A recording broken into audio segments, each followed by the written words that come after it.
Hello YouTube and welcome back. I am Benjamin Williams and today we're going to be doing another real device configuration.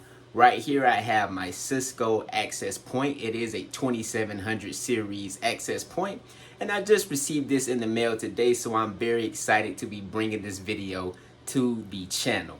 So a little bit of background on this device. I got it in the mail.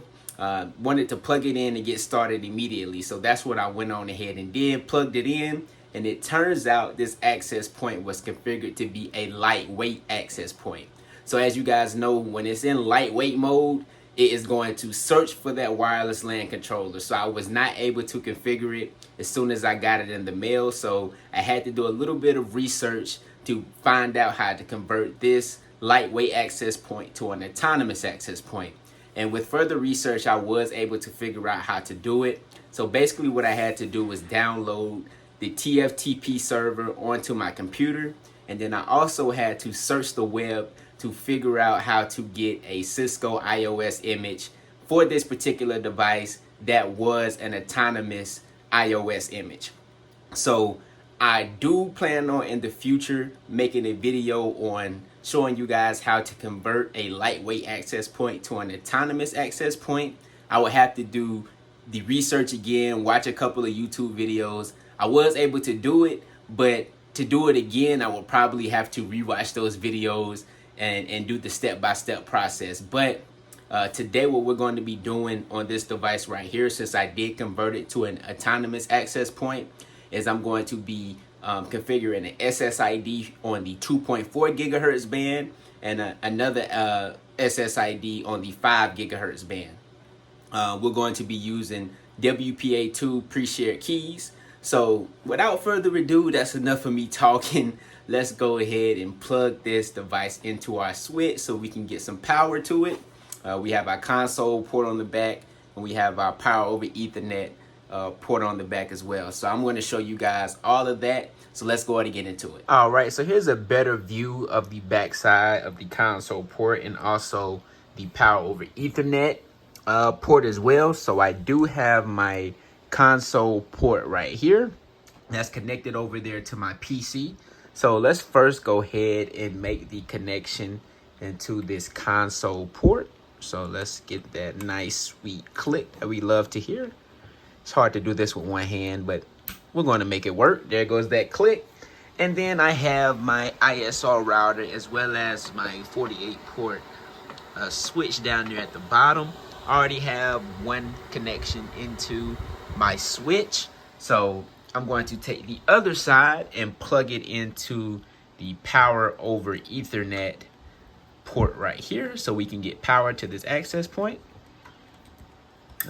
There we go. There's that click. And this device should be booting now, as we can see. So let's go ahead and open up PuTTY. So let's go to our search bar, click on PuTTY. Let's bring the PuTTY configuration over here so we can see it. And let's click on serial. And we know that this is connected off of Conf5 from previous labs. So let's put Conf5 and go ahead and hit open, and let's drag that over so we can see that. And as we can see, oh, probably just gotta let it boot.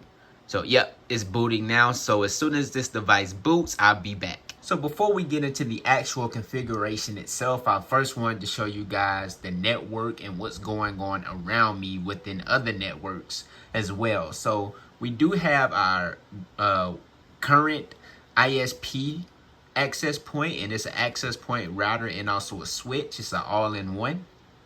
So this is the networks that we have going on around us right now, but I do not have a current configuration on the access point that we're going to be configuring at the moment. So once we configure the access point, we should be able to see the network that we created within our iPad networks right here. So let's go ahead and move our iPad up out of the way, and let's go ahead and focus now on PuTTY.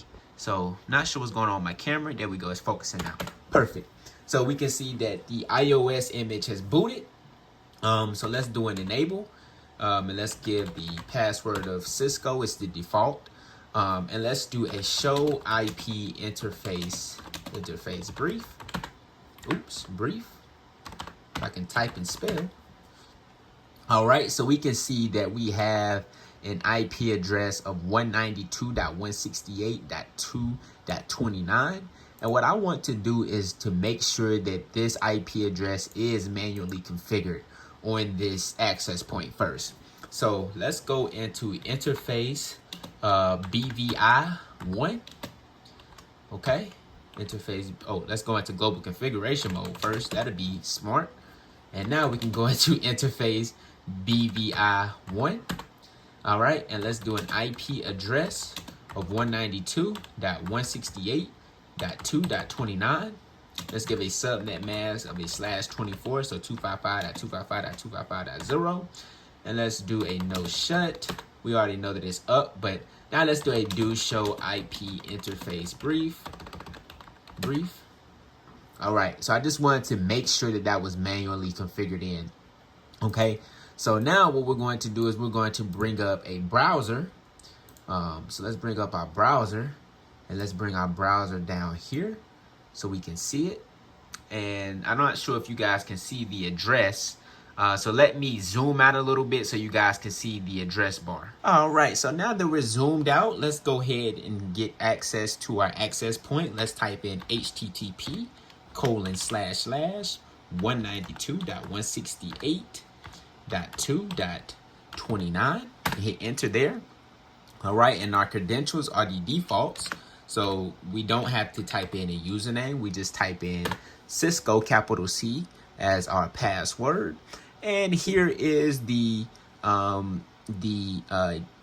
user interface basically for the access point that Cisco has. Okay, so we see that we're accessing our Cisco RNet 2700 series access point, and we're able to see that the Gigabit Ethernet 0 interface, we're able to see all of our interfaces right here.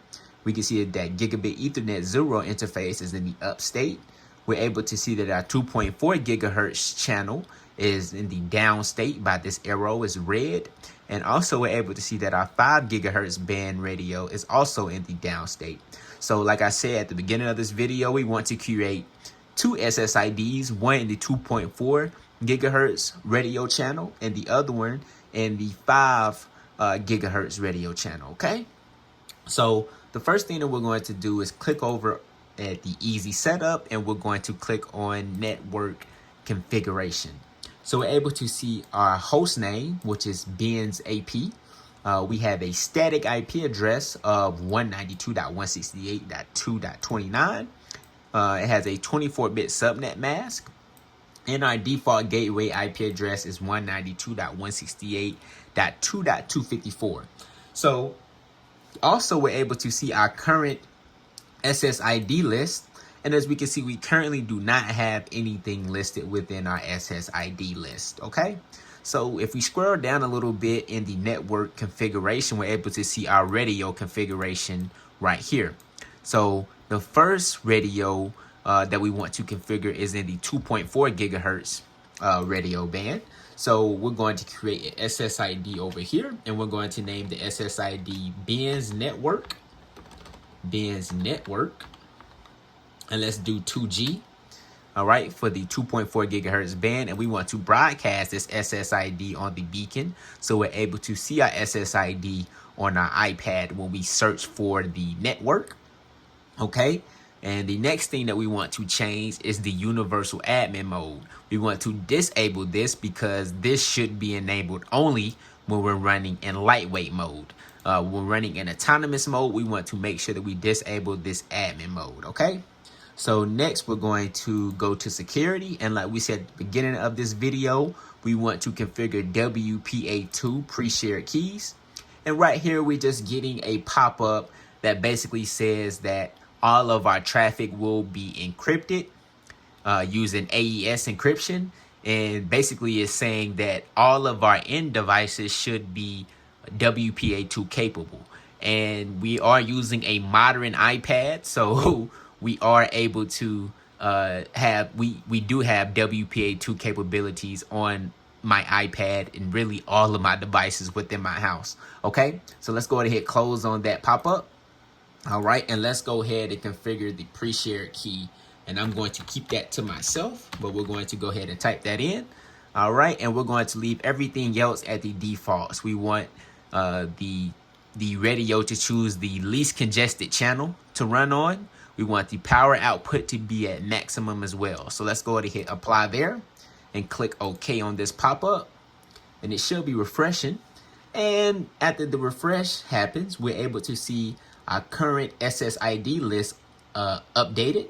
We're able to see that the bin network 2G SSID is listed within our currently SSID list. So that looks good.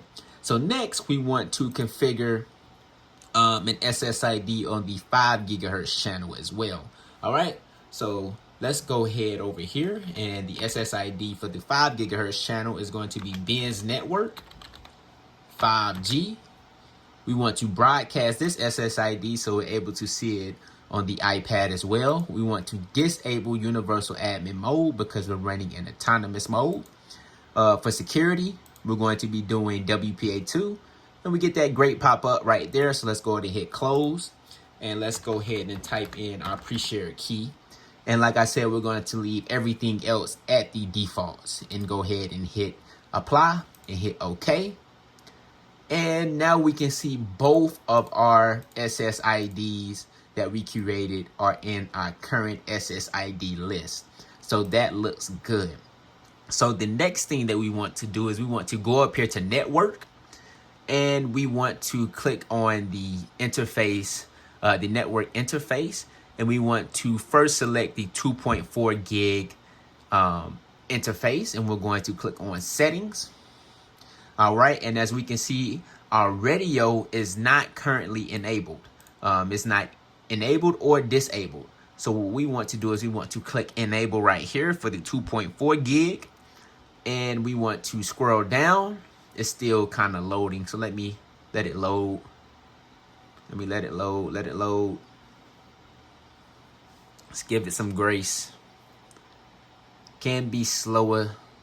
Can be slow sometimes. The network can be slow. Okay. As soon as this is through loading, I'll be back. All right, so we are back. And like I said, we went on ahead and clicked the enable status for our radio. So we're going to leave everything else at the defaults. And we're just going to scroll down and go ahead at the bottom right. We can see that it has an apply over here. So let's go ahead and hit apply to allow this network to be broadcast. And we see now that the 2.4 gigahertz radio is now enabled. So that's what we want to see. Now let's go back to our network interfaces right here and click on the 5 gigahertz channel. Let's go ahead and click on settings, and it's actually already up and enabled, but I just want to confirm that. So we're going to click disable. Well, I'm not going to click disable. Let's just click, let's click disable, and let's click enable again. And then I'm just going to scroll down and click apply as well right here. All right, just to make sure that that radio is enabled as well. Just want to confirm that. All right, so now if we go back to home, we can see that both our 2.4 gigahertz radio and our 5 gigahertz radio is enabled. All right, so now let's go to our iPad. Go to our iPad. I'm gonna put my iPad back up here on the screen, and we see the 2.4 gigahertz channel coming up, as well as the 5 gigahertz channel. So both of the channels that we configure are now showing up on our networks that we can join from our iPad. So that is perfect. So let's click on the 5 gigahertz, or let's click on the 2.4 gigahertz band, and I'm going to type in the password. Well, I'm not going to show you guys the password. Let me type in the password. And all right, so I just typed in the password, and we're going to hit join. And hopefully we can join this network. And we are able to join this network. Okay, so that is great. So now if we go to We go to the internet. As we can see, we loaded up the NFL. We're able to see all of the NFL teams. Let's type in NBA because I like sports. And we're able to see all of the NBA games as well with the SSID that we just configured. So thank you guys for watching this video right here, and I'll see you in the next one.